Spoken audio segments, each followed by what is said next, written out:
Olá meninas, aqui quem fala é a Daiane do grupo Esposas que Oram. Nós estamos em meio à jornada Uma Vida com Propósitos de Rick Warren. Hoje vamos entrar no quarto propósito. Você foi moldado para servir a Deus. Somos somente servidores de Deus. Cada um de nós faz o trabalho que o Senhor lhe deu para fazer. Eu plantei e Apolo regou, mas foi Deus quem a fez crescer. 1 Coríntios 3, 5, 6.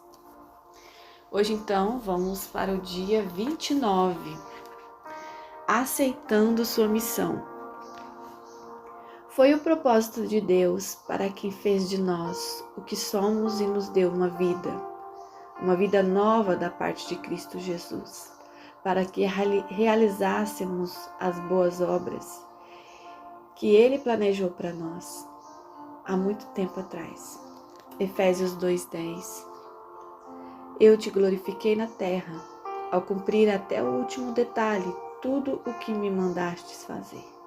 João 17:4. Você foi posto neste mundo para dar uma contribuição. Você não foi criado apenas para consumir recursos, comer, respirar e ocupar espaço. Deus o criou para que sua vida fizesse diferença. Apesar de muitos livros de sucesso oferecerem conselhos sobre como extrair o máximo da vida, não foi para isso que Deus fez você. Você foi criado para acrescentar alguma coisa à vida neste mundo, não apenas para usufruir. Deus quer que você retribua com algo. Esse é o quarto propósito de Deus para a sua vida, denominado ministério ou serviço. A Bíblia fornece os detalhes. Você foi criado para servir a Deus. A Bíblia diz: Ele nos criou para que fizéssemos as boas obras que Ele já havia preparado para nós. Efésios 2:10. Essas boas obras são o serviço. Sempre que você serve a alguém de alguma forma, está na verdade servindo a Deus. Mateus 25, 34, 45, Efésios 6, 7 e Colossenses 3, 22. Você está servindo a Deus e cumprindo um dos seus propósitos. Nos 2 próximos capítulos, você verá como Deus cuidadosamente o formou para esse propósito. O que Deus disse a Jeremias vale para você também. Antes de o formar no útero de sua mãe, eu o escolhi. Antes que você nascesse, eu o separei para uma obra especial. Jeremias 1:5. Você foi posto neste mundo para uma missão especial. Você foi salvo para servir a Deus. A Bíblia diz: foi Ele quem nos salvou e nos escolheu para o seu santo trabalho, não porque merecêssemos, mas porque esse era o seu plano. 2 Timóteo 1:9. Deus o redimiu. Assim você pode realizar a obra santa. Você não foi salvo pelo serviço, mas para o serviço. No reino de Deus há um lugar, um propósito, um papel e uma função a cumprir. Isso dá à sua vida enorme importância e valor. Comprar nossa salvação custou a Jesus a própria vida. A Bíblia nos faz recordar: Deus pagou um alto preço por vocês. Portanto, usem seu corpo para honrar a Deus. 1 Coríntios 6:20.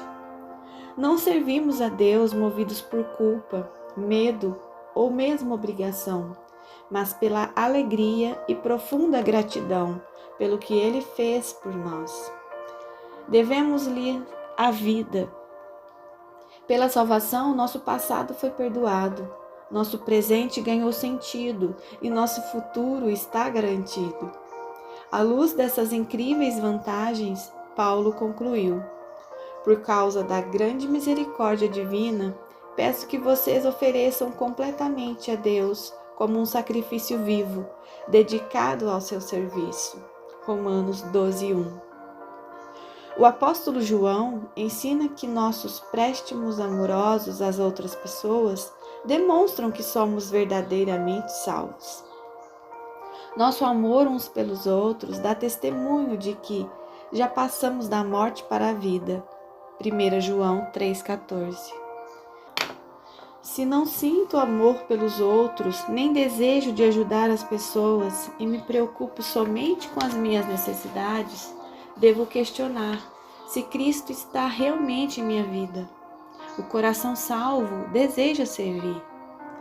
Outro termo relativo a servir a Deus e mal compreendido pela maioria das pessoas é ministério.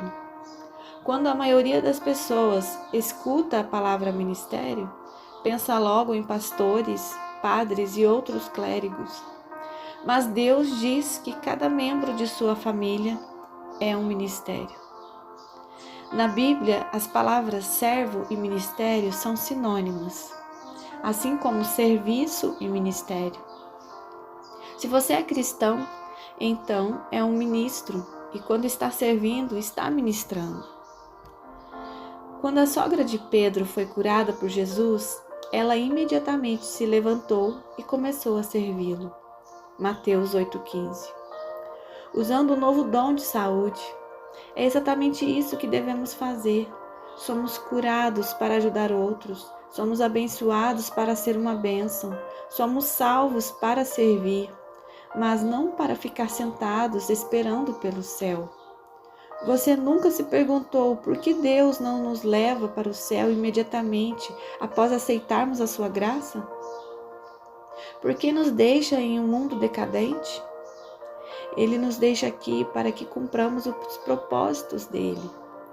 Depois que você é salvo, o Senhor tenta usá-lo para cumprir os desejos que ele traçou. Deus tem para você um ministério na igreja e uma missão no mundo. Você é chamado para servir a Deus. Enquanto cresce, você deve pensar que ser chamado por Deus é algo que somente missionários, pastores e outros trabalhadores ou obreiros de tempo integral experimentam. Mas a Bíblia diz que todo cristão é chamado para servir.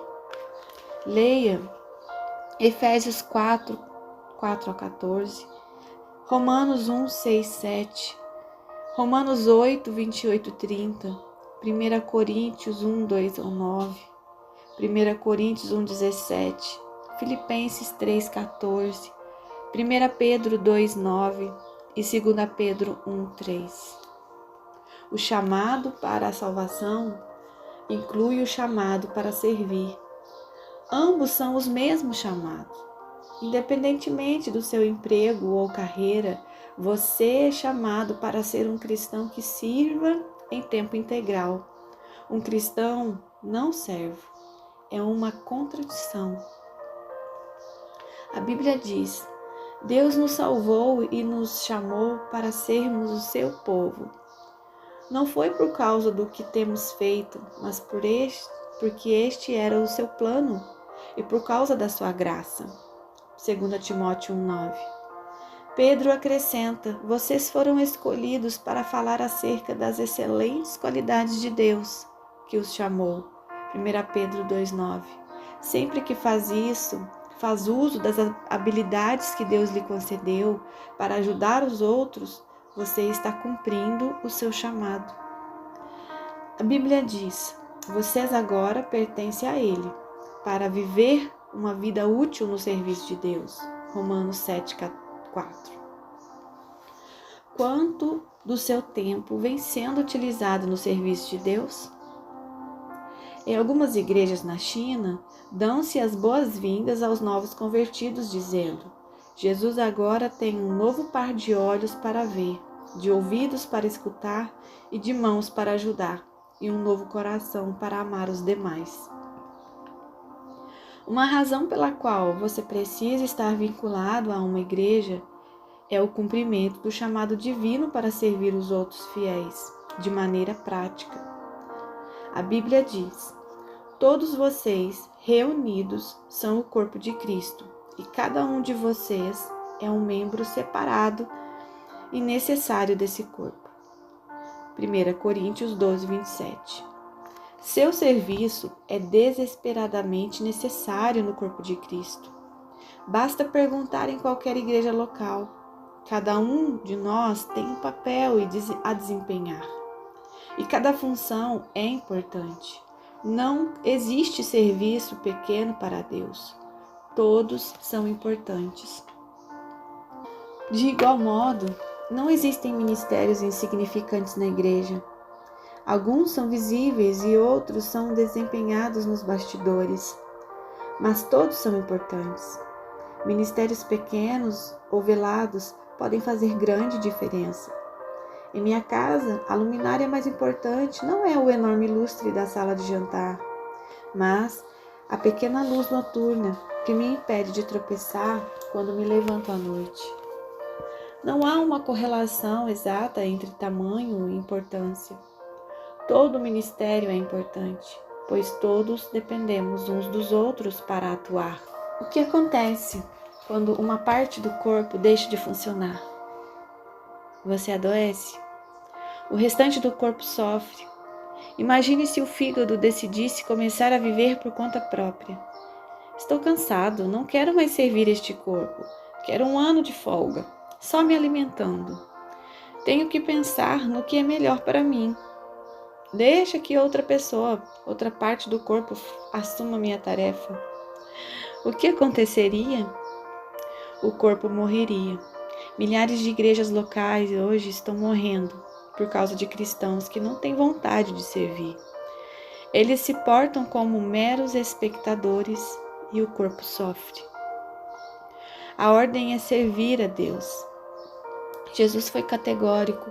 A atitude de vocês deve ser igual ao Filho do Homem, que não veio para este mundo ser servido, mas para servir e dar a vida para salvar a muitos.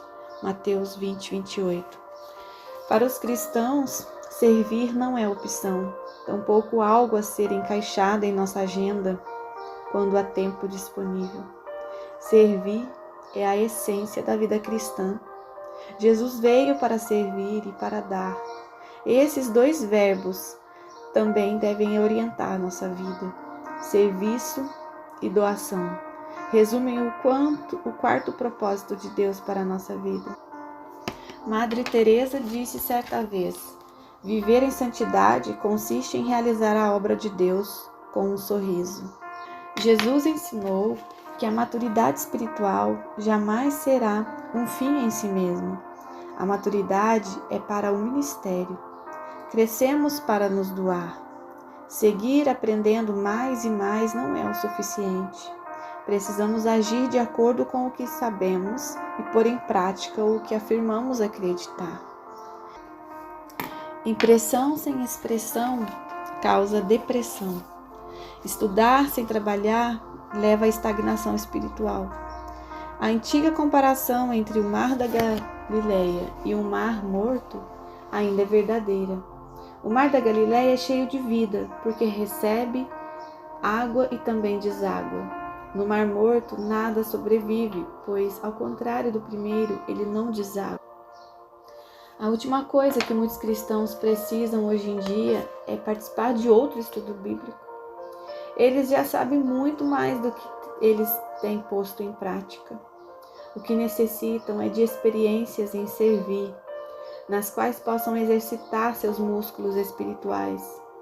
Servir é contrário à nossa inclinação natural. Na maior parte do tempo, estamos mais interessados em ser servidos do que em servir. Dizemos: estou procurando uma igreja que atenda às minhas necessidades e me abençoe, em vez de estou procurando um lugar onde eu possa servir e ser uma bênção. Esperamos sempre que os outros nos sirvam, não o contrário. Mas à medida que amadurecemos em Cristo, o foco de nossa vida é mudado progressivamente para o serviço ao próximo. Um seguidor maduro de Jesus deixa de perguntar: quem irá prover minhas necessidades? E começa a perguntar: de quem irei suprir as necessidades? Você alguma vez já fez essa pergunta? preparando-se para a eternidade. Terminada a sua vida aqui, você comparecerá diante de Deus e Ele avaliará como você serviu aos demais com sua vida. A Bíblia diz: cada um de nós prestará contas pessoalmente a Deus. Romanos 14, 12. Pense nas implicações disso. Um dia, Deus vai comparar o tempo, a energia que gastamos em nós mesmos em relação ao que utilizamos para servir os outros. Nesse momento, todas as desculpas para o egoísmo soarão vazias. Eu estava muito ocupado, ou eu tinha objetivos próprios, ou eu estava preocupado em trabalhar, me divertir, me preparar minha aposentadoria. Todas as desculpas, Deus responderá: sinto muito, resposta errada. Eu o criei, salvei, chamei e comissionei para que você vivesse servindo. Qual parte você não entendeu? A Bíblia alerta os que não creem. Ele derramará a sua ira e o seu castigo sobre os que vivem para si mesmos. Romanos 2,8. Para o cristão, isso significa a perda das recompensas eternas. Só estamos plenamente vivos quando estamos ajudando outros. Jesus disse: se você insistir em salvar sua própria vida, você a perderá. Somente aqueles que põem de lado a sua vida por minha causa e por causa da boa nova é que a salvarão. Marcos 8,35. Essa verdade é tão importante que é repetida 5 vezes nos evangelhos. Se você não está servindo, está apenas existindo, porque a vida foi feita para ministério. Deus quer que você aprenda a amar e servir as pessoas de forma altruísta. Serviço e importância. Você dará a vida por algo. O que será? Uma carreira? Um esporte? Um passatempo? Fama? Riqueza? Nenhuma dessas coisas terá relevância eterna. Servir é o caminho para quem quiser ser importante. É por meio do ministério que descobrimos o sentido da vida. A Bíblia diz: cada um de nós encontra significado e função como parte desse corpo. Romanos 12:5. Quando servimos juntos na família de Deus, a vida assume uma importância eterna. Paulo diz: quero que vocês pensem como tudo isso torna vocês mais importantes, não menos, por causa daquilo de que vocês são parte. 1 Coríntios 12, 14, 19. Deus quer usá-lo para que você faça a diferença no mundo dele. Ele quer atuar por seu intermédio.